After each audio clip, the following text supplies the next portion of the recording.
ओम नमो भगवते वासुदेवाय नमः। आप सभी का मेरे YouTube चैनल भक्ति सागर में पुनः स्वागत है। आज के अपने इस वीडियो में हम पौष मास के कृष्ण पक्ष में पड़ने वाली सफला एकादशी की व्रत कथा का स्मरण करेंगे, साथ ही विष्णु भगवान की आरती भी करेंगे। आज का अपना वीडियो शुरू करने से पहले आप सभी से विनम्र प्रार्थना है, यदि आप मेरे चैनल पर नए आए हैं और अभी तक मेरे चैनल को सब्सक्राइब नहीं किया है तो व्रत त्योहारों से संबंधित सभी जानकारियां प्राप्त करने के लिए, सभी व्रत कथाएं सुनने के लिए तथा पौष मास में प्रतिदिन के महात्म्य सुनने के लिए कृपया मेरे चैनल को सब्सक्राइब अवश्य करें। वीडियो यदि पसंद आता है तो लाइक एंड शेयर भी करें। सफला एकादशी की तिथि, शुभ मुहूर्त, पूजा विधि, फिर नियमों के बारे में, पारण के समय क्या खाएं क्या ना खाएं, यह सभी चर्चा हम अपने पिछले वीडियो में कर चुके हैं। व्रत का पूर्ण पुण्य लाभ प्राप्त करने के लिए आप उसे भी अवश्य देखें। धर्मराज युधिष्ठिर कहने लगे कि हे जनार्दन, मैंने मार्गशीर्ष शुक्ल एकादशी अर्थात मोक्षदा एकादशी का सविस्तार वर्णन सुना। अब आप कृपया करके मुझे पौष माह के कृष्ण पक्ष की एकादशी के विषय में भी बताइए। इस एकादशी का क्या नाम है तथा इसके व्रत का क्या विधान है, इसकी विधि क्या है, इस व्रत को करने से किस फल की प्राप्ति होती है, कृपया यह सब विधान पूर्वक कहिए। भगवान श्री कृष्ण बोले, पौष माह के कृष्ण पक्ष में आने वाली इस एकादशी को सफला एकादशी कहा जाता है। इस एकादशी के देवता श्री नारायण हैं। विधि पूर्वक इस व्रत को करना चाहिए। जिस प्रकार नागों में शेषनाग, पक्षियों में गरुड़, सब ग्रहों में चंद्रमा, यज्ञों में अश्वमेघ और देवताओं में भगवान विष्णु श्रेष्ठ हैं, उसी प्रकार सब व्रतों में एकादशी का व्रत श्रेष्ठ है।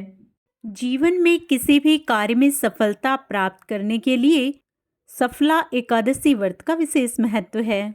जो भी मनुष्य सदैव एकादशी का व्रत करते हैं वे मुझे परम प्रिय हैं। इसका महात्म्य मैं तुमसे कहता हूँ, ध्यान पूर्वक सुनो। भक्त वत्सल भगवान श्री कृष्ण कहने लगे कि हे धर्मराज, मैं तुम्हारे स्नेह के कारण तुमसे कहता हूँ कि एकादशी व्रत के अतिरिक्त मैं अधिक से अधिक दक्षिणा पाने वाले यज्ञ से भी प्रसन्न नहीं होता हूँ। अतः इसे अत्यंत भक्ति और श्रद्धा से युक्त होकर करें। हे राजन, द्वादशी युक्त पौष कृष्ण एकादशी का महात्म्य तुम एकाग्रचित होकर सुनो। चंपावती नगरी में एक महिष्मान नाम का राजा राज्य करता था। उसके 4 पुत्र थे। उन सब में लुम्पक नाम वाला बड़ा राजपुत्र महापापी था। वह पापी पर स्त्री और वेश्यागमन तथा दूसरे बुरे कामों में अपने पिता का धन नष्ट किया करता था। सदैव ही देवता, ब्राह्मण, वैष्णवों की निंदा करता था। जब राजा को अपने बड़े पुत्र के ऐसे कुकर्मों का पता चला तो उन्होंने उसे अपने राज्य से बाहर निकाल दिया। तब वह विचारने लगा कि मैं कहाँ जाऊं, क्या करूं। अंत में उसने चोरी करने का निश्चय किया। दिन में वह वन में रहता और रात्रि को अपने पिता की नगरी में चोरी करता तथा प्रजा को तंग करने और उन्हें मारने का कुकर्म करता। कुछ समय पश्चात सारी नगरी भयभीत हो गई। वह वन में रहकर पशु आदि को मारकर खाने लगा। नागरिक और राज्य के कर्मचारी उसे पकड़ लेते किंतु राजा के भय से छोड़ देते। वन में एक अति प्राचीन विशाल पीपल का वृक्ष था। लोग उसकी भगवान के समान पूजा करते थे। उस वृक्ष के नीचे वह महापापी लुम्पक रहा करता था। इस वन को लोग देवताओं की क्रीड़ा स्थली मानते थे। कुछ समय पश्चात पौष कृष्ण पक्ष की 10वीं के दिन वह वस्त्रहीन होने के कारण शीत के चलते सारी रात्रि सो नहीं सका। उसके हाथ पैर अकड़ गए। सूर्योदय होते होते वह मूर्छित हो गया। दूसरे दिन एकादशी को मध्याह्न के समय सूर्योदय होते होते वह मूर्छित हो गया। दूसरे दिन एकादशी को मध्याह्न के समय सूर्य की गर्मी पाकर उसकी मूर्छा दूर हुई। गिरता पड़ता वह भोजन की तलाश में निकला। पशुओं को मारने में वह समर्थ नहीं था, अतः पेड़ों के नीचे गिरे हुए फल उठाकर वापस उसी पीपल वृक्ष के नीचे आ गया। उस समय तक भगवान सूर्य अस्त हो चुके थे।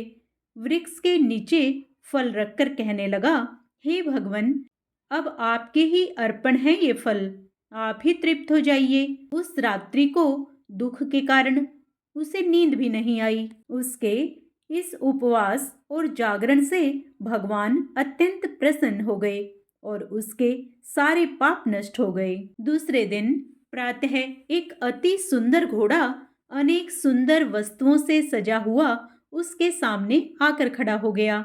उसी समय आकाशवाणी हुई कि हे राजपुत्र, श्री नारायण की कृपा से तेरे पाप नष्ट हो गए हैं।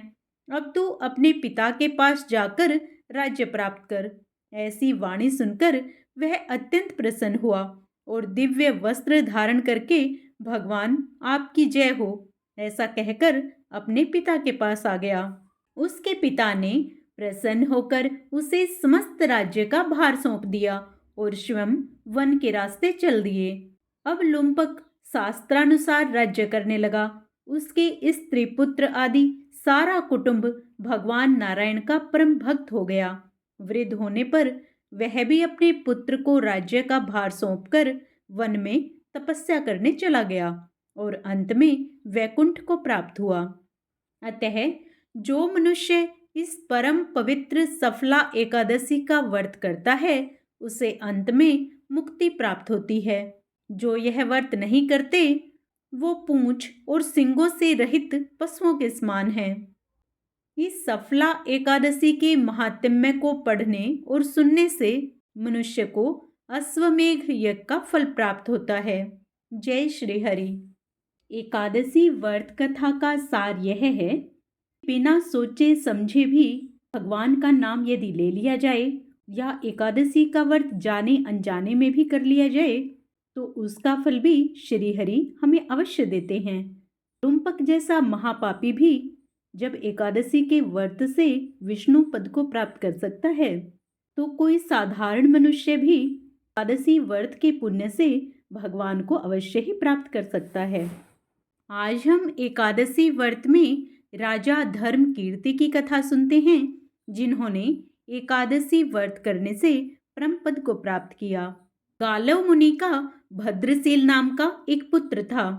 भद्रशील ने छोटी उम्र से ही एकादशी व्रत का पालन करना शुरू कर दिया।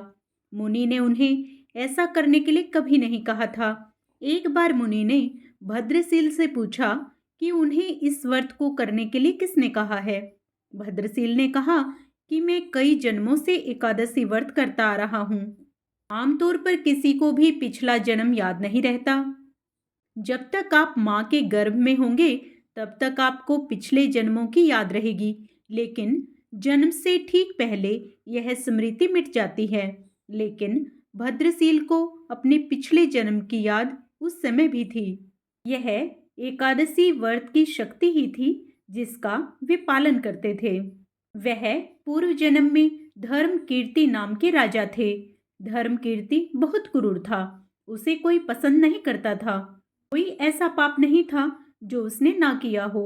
एक बार वह अपने सैनिकों के साथ शिकार पर गया। उसने एक हिरण को देखा और अपने सैनिकों को उस हिरण को चारों ओर से घेरने के लिए कहा। राजा ने कहा कि जो भी हिरण को भागने देगा उसका पूरा परिवार मार डाला जाएगा। हिरण ने यह सुना और सोचा, बेचारे सैनिक, मैं उनमें से किसी को भी कुछ होने नहीं दूंगा। हिरण राजा के पास से निकल भागा। राजा ने हिरण का पीछा किया। सूर्यास्त होते होते राजा एक घने जंगल के अंदर फंस गया। हिरण कहीं दिखाई नहीं दे रहा था। राजा ने एक पेड़ के नीचे रात बिताई। उसने दिन भर में कुछ भी नहीं खाया था। उसे चारों ओर से खतरनाक जानवरों के गुर्राने की आवाज सुनाई दे रही थी। वह सो नहीं सका। राजा ने डर से श्री हरि परमात्मा से प्रार्थना करना शुरू कर दिया। फिर सुबह होते ही उसकी मृत्यु हो गई। यमदूत आए और उसे यमराज के पास ले गए। यमराज ने पूछा, तुम लोग इसे यहाँ क्यों लाए हो? इनका स्थान वैकुंठ में भगवान श्री विष्णु के बगल में है। दूत बोले, लेकिन महाराज, यह तो महापापी है। यमराज ने कहा, नहीं, अब वह सब चला गया है।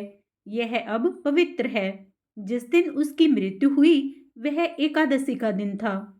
उसने दिन भर उपवास किया और रात में जागते हुए श्री हरि का स्मरण किया। उसके सारे पाप दूर हो गए और वह पवित्र हो गया। यमराज ने स्वयं एक स्वर्ण रथ बुलवाया और राजा को वैकुंठ भेज दिया। जब लोगों को इस बारे में पृथ्वी पर पता चला तो वे सभी एकादशी का पालन करने के लिए और अधिक उत्साहित हो गए। एकादशी के महत्व को जानकर सभी एकादशी का व्रत करने लगे। कथा का पूर्ण पुण्य लाभ पाने के लिए अब अंत में हम श्री हरि की आरती करेंगे।